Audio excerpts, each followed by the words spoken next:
Jong-un memimpin Korea Utara di bawah tekanan yang sudah menjatuhkan banyak penguasa lain, tetapi taktanya justru tetap bertahan. Saat Saddam Hussein berakhir di tiang gantung pada tahun 2006 dan Muammar Gaddafi tewas setelah rezimnya runtuh pada tahun 2011, dunia melihat pola yang sama. Penguasa yang lama tampak kuat bisa jatuh sangat cepat ketika tekanan luar bertemu dengan krisis dari dalam. Kim Jong-un seolah berdiri di jalur yang sama. Ia mengambil alih kekuasaan pada tahun 2011, memimpin negara yang ekonominya lemah, terisolasi, dan terus dihantam sanksi dari Amerika Serikat, Perserikatan Bangsa-Bangsa, serta negara-negara sekutunya. Dari luar, Korea Utara terlihat seperti rezim yang sewaktu-waktu bisa retak. Tekanan diplomatik besar, ancaman militer nyata, dan citra internasionalnya sangat buruk, namun hasilnya tidak mengikuti pola itu. Ketika banyak penguasa yang menentang Barat tumbang, kekuasaan Kim justru makin kuat. Ia tetap bertahan, memperbesar pengaruh militernya, dan membuat dunia terus menghitung setiap langkah Pyongyang. Sanksi datang berlapis-lapis, tetapi rezimnya tidak roboh. Ancaman terus muncul, tetapi pusat kekuasaannya tidak runtuh. Disitulah pertanyaan besarnya muncul. Apa yang membuat Kim Jong-un mampu melompati nasib tragis yang menimpa banyak diktator lain? Jawabannya bukan sekadar keberanian atau sikap nekat. Ada strategi yang dibangun dengan sangat dingin, sangat keras, dan sangat terukur hingga Korea Utara berubah menjadi salah satu rezim yang paling sulit disentuh di dunia.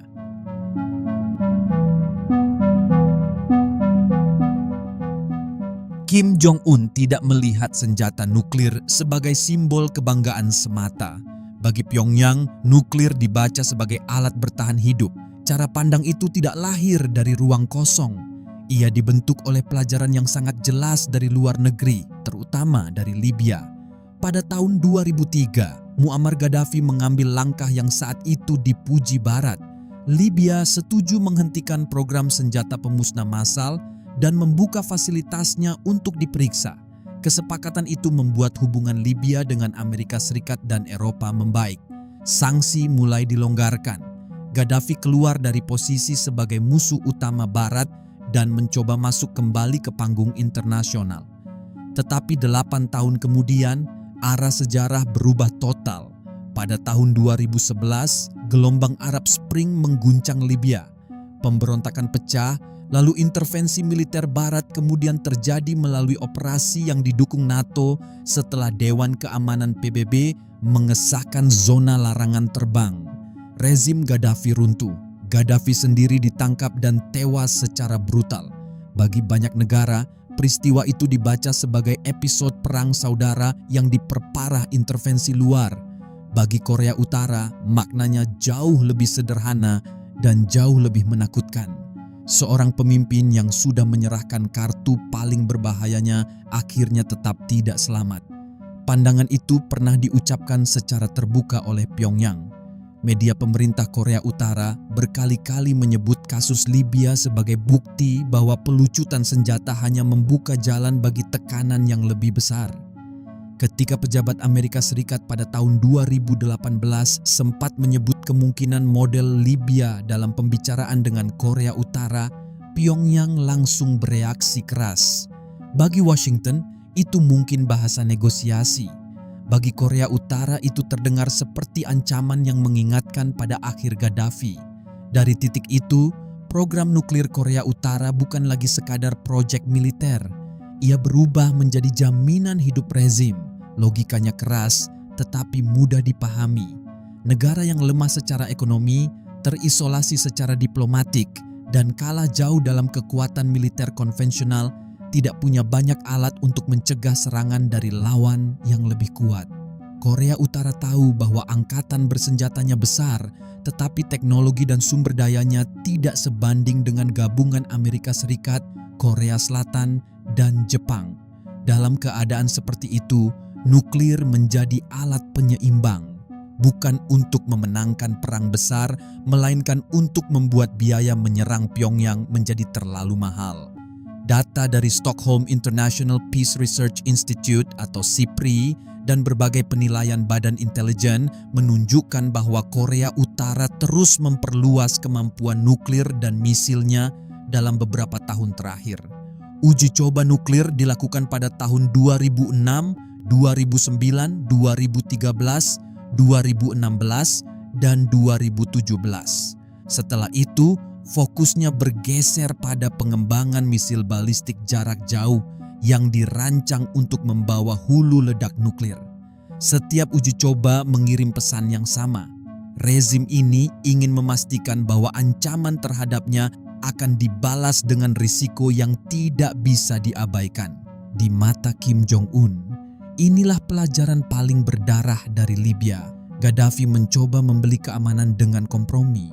Hasil akhirnya justru menjadi peringatan. Karena itu, Pyongyang tidak melihat nuklir sebagai bahan tawar-menawar yang bisa dilepas dengan mudah. Nuklir diperlakukan sebagai pagar terakhir yang memisahkan rezim dari nasib para penguasa yang jatuh setelah kehilangan alat gentarnya. Tetapi pagar itu tidak berdiri sendiri. Senjata paling mematikan pun tidak akan banyak berarti jika negara yang memilikinya kehabisan energi, pangan, dan ruang bernapas di panggung internasional. Karena itulah, setelah membangun tameng nuklir, Kim Jong-un juga harus mencari penopang dari luar yang bisa menjaga Korea Utara tetap hidup di tengah kepungan. Kim Jong-un tidak bertahan sendirian. Di balik ketahanan Korea Utara, ada satu kenyataan geopolitik penting. Negara ini berada di wilayah yang terlalu sensitif untuk dibiarkan runtuh. Letaknya berbatasan dengan Cina, dekat dengan Rusia, dan berhadapan dengan Korea Selatan, sekutu utama Amerika Serikat. Posisi ini membuat nasib Korea Utara menjadi bagian dari persaingan kekuatan besar. Bagi Cina, ancaman terbesar bukan hanya perilaku Korea Utara yang sulit ditebak, melainkan kemungkinan rezim itu ambruk. Keruntuhan dapat memicu gelombang pengungsi ke wilayah timur laut Cina dan menciptakan kekacauan di perbatasan. Yang lebih sensitif, penyatuan Korea di bawah Seoul berpotensi membawa pengaruh militer Amerika Serikat lebih dekat ke perbatasan Cina. Saat ini, puluhan ribu tentara Amerika Serikat ditempatkan di Korea Selatan. Dari sudut pandang Beijing, hilangnya Korea Utara sebagai negara penyangga dapat mengubah peta keamanan regional secara drastis. Karena itu, hubungan Cina dengan Korea Utara sering penuh ketegangan, tetapi tidak pernah benar-benar putus. Beijing beberapa kali mendukung sanksi PBB setelah uji coba nuklir dan misil Korea Utara. Namun Cina tetap menjadi jalur hidup utama bagi ekonomi Pyongyang. Sebagian besar perdagangan luar negeri Korea Utara bergantung pada Cina, termasuk pasokan pangan, bahan bakar, dan berbagai kebutuhan dasar. Beijing menekan Pyongyang agar tidak bertindak terlalu jauh, tetapi tidak sampai mendorong rezimnya menuju keruntuhan. Kim Jong-un memahami dilema tersebut. Ia tahu Beijing tidak menyukai program nuklirnya, tetapi juga tidak menginginkan kekosongan kekuasaan di utara semenanjung Korea. Ketakutan Cina terhadap keruntuhan Korea Utara akhirnya menjadi semacam polis asuransi geopolitik bagi Pyongyang. Peluang lain datang dari Rusia. Setelah invasi Rusia ke Ukraina pada tahun 2022, kebutuhan Moskow terhadap amunisi meningkat tajam. Korea Utara memiliki persediaan amunisi kaliber Soviet yang kompatibel dengan berbagai sistem senjata Rusia. Amerika Serikat dan Korea Selatan telah menuduh Pyongyang memasok amunisi dan perlengkapan militer kepada Moskow. Sebagai imbalannya, Korea Utara diyakini mencari dukungan ekonomi, teknologi, dan kerjasama yang dapat memperkuat kemampuan militernya. Pertemuan Kim Jong-un dengan Vladimir Putin pada tahun 2023 memperjelas kedekatan tersebut. Rusia melihat Korea Utara sebagai mitra yang berguna di tengah perang dan sanksi Barat, sementara Pyongyang memperoleh sumber dukungan baru di tengah isolasi internasional. Keuntungan lainnya muncul di Dewan Keamanan PBB. China dan Rusia memiliki hak veto dan dalam beberapa tahun terakhir menghambat upaya untuk meningkatkan tekanan terhadap Pyongyang. Korea Utara memang tetap menghadapi sanksi, tetapi dukungan dua kekuatan tersebut memberinya ruang untuk bertahan. Namun perlindungan dari luar hanya menyelesaikan separuh masalah. Rezim dapat runtuh bukan hanya karena musuh asing, tetapi juga akibat retakan dari dalam. Karena itu, setelah memperkuat posisinya di panggung internasional, Kim harus memastikan bahwa ancaman tidak muncul dari rakyat dan elit di dalam negerinya sendiri. Kim Jong-un memahami satu hal penting, perlawanan tidak muncul begitu saja. Orang membutuhkan informasi dari luar, membutuhkan perbandingan, dan membutuhkan ruang untuk bertanya apakah hidup bisa berjalan dengan cara yang berbeda. Karena itu, salah satu benteng terpenting rezim Korea Utara bukan hanya tentara atau rudal, tetapi juga kontrol terhadap informasi. Akses ke internet global pada dasarnya tertutup bagi hampir seluruh warga Korea Utara. Berbagai laporan menunjukkan bahwa internet penuh hanya tersedia bagi kelompok terbatas, seperti pejabat tertentu, lembaga negara, dan unit khusus. Warga biasa lebih banyak berhadapan dengan jaringan intranet domestik yang dikendalikan pemerintah, sering disebut Kwangmyong. Informasi di dalamnya sudah disaring, mulai dari berita hingga materi pendidikan agar tetap sesuai dengan narasi negara. Dampaknya sangat besar. Jika seseorang tidak pernah melihat bagaimana masyarakat lain hidup, tidak bisa membaca media asing, dan tidak bebas mencari informasi, semakin sulit baginya untuk membayangkan kehidupan yang berbeda. Negara bukan hanya mengendalikan apa yang boleh diketahui, tetapi juga mempersempit gambaran tentang dunia di luar Korea Utara. Kontrol itu tidak berhenti pada internet. Radio dan televisi umumnya diatur agar hanya menerima siaran resmi. Film, musik, dan berbagai konten asing, terutama dari Korea Selatan, juga dilarang keras. Dalam beberapa tahun terakhir, Pyongyang bahkan memperketat aturan terhadap budaya Korea Selatan karena dianggap dapat melemahkan kesetiaan terhadap negara. Sejumlah laporan dan kesaksian pembelot menunjukkan bahwa menonton konten terlarang, menggunakan istilah tertentu, bahkan mengikuti gaya berpakaian dari luar dapat mendatangkan hukuman. Lapisan berikutnya lebih menakutkan.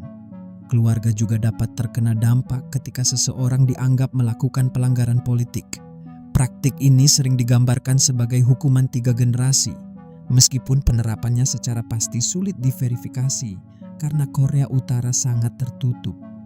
Namun laporan Komisi Penyelidikan PBB tentang hak asasi manusia di Korea Utara pada tahun 2014 bersama berbagai kesaksian mantan tahanan dan pembelot menemukan pola penghukuman yang juga berdampak pada anggota keluarga.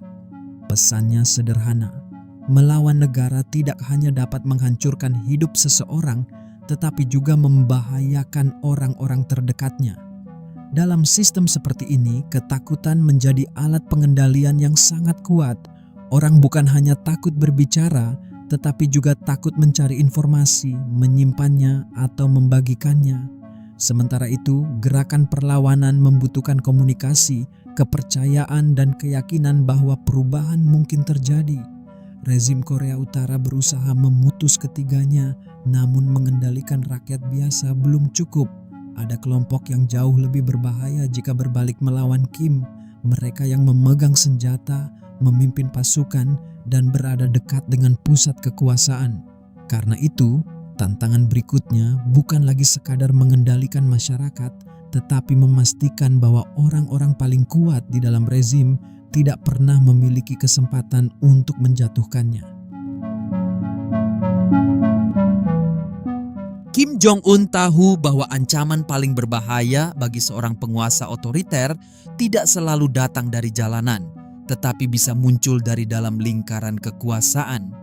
Kudeta tidak membutuhkan jutaan orang, cukup segelintir elit yang memiliki akses, senjata, dan keberanian. Karena itu, menjaga kesetiaan militer dan pejabat penting sama pentingnya dengan menghadapi tekanan dari luar. Di Korea Utara, sumber daya negara terbatas. Ekonominya kecil, terkena sanksi, dan berulang kali menghadapi krisis pangan serta hambatan perdagangan. Dalam kondisi seperti itu, rezim tidak membagikan sumber daya secara merata. Prioritas diberikan kepada kelompok yang paling menentukan kelangsungan kekuasaan, militer, aparat keamanan, dan elit partai. Pola ini dipengaruhi oleh warisan kebijakan Songun atau politik yang mengutamakan militer yang berkembang kuat pada masa Kim Jong-il.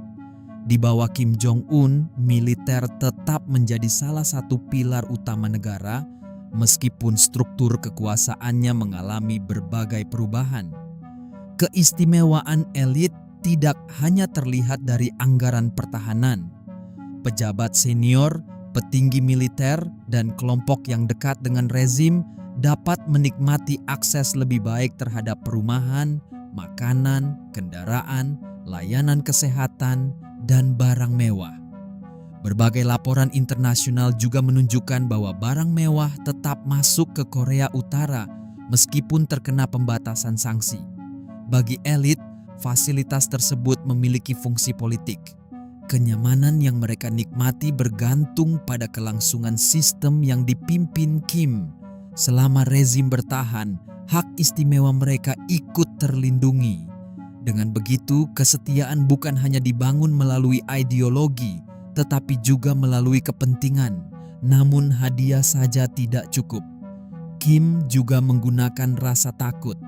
Sejak awal berkuasa, ia menunjukkan bahwa pejabat yang dianggap berbahaya dapat disingkirkan. Contoh paling terkenal adalah Jang Song-taek, paman Kim melalui pernikahan sekaligus salah satu tokoh paling berpengaruh di Korea Utara.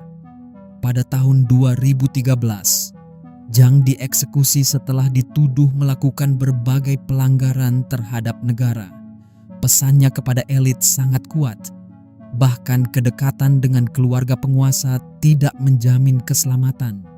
Sejak itu, berbagai laporan mengenai pencopotan, penurunan jabatan, hingga eksekusi pejabat terus muncul, meskipun sebagian sulit diverifikasi karena tertutupnya Korea Utara.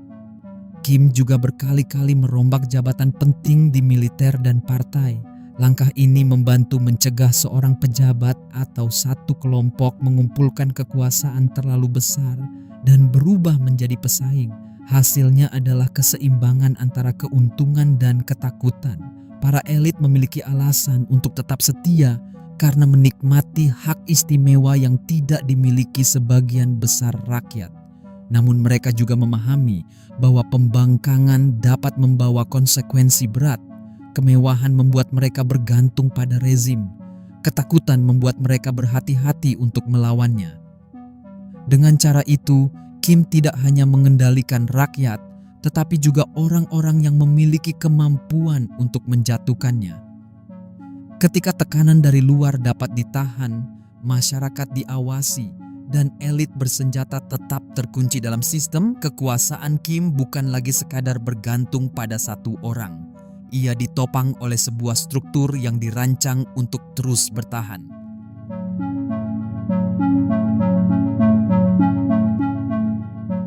Kim Jong-un sering digambarkan sebagai pemimpin yang aneh, meledak-ledak, atau sulit ditebak. Gambaran itu memang mudah menarik perhatian. Tetapi jika dilihat dari cara kekuasaannya bertahan, yang muncul justru pola yang jauh lebih dingin. Rezim ini tidak berdiri karena cinta rakyat. Ia bertahan karena ketakutan diatur dengan rapi, kesetiaan dibeli dengan fasilitas, dan ancaman dari luar diubah menjadi alasan untuk memperkuat kendali dari dalam. Di titik itu, Kim Jong-un bukan sekadar diktator yang keras. Ia bergerak seperti pemain yang paham betul papan permainannya. Ia membaca nasib Gaddafi lalu menjadikan nuklir sebagai pagar hidup. Ia memanfaatkan kecemasan Cina dan kebutuhan Rusia agar Korea Utara tidak dibiarkan sendirian. Ia menutup arus informasi supaya rakyat tidak punya cukup ruang untuk membayangkan dunia yang berbeda. Dan ia menjaga elit bersenjata tetap dekat melalui gabungan hadiah dan hukuman yang terlihat dari luar seringkali hanya ledakan misil, parade militer, atau pidato yang penuh ancaman. Tetapi di balik itu ada mesin kekuasaan yang bekerja dengan logika yang sangat terukur. Selama persaingan kekuatan besar masih memberi ruang, selama Cina dan Rusia masih melihat manfaat dari bertahannya Pyongyang, dan selama kontrol di dalam negeri tetap rapat, takhta Kim Jong-un terus menjadi target yang sulit dijatuhkan dari luar.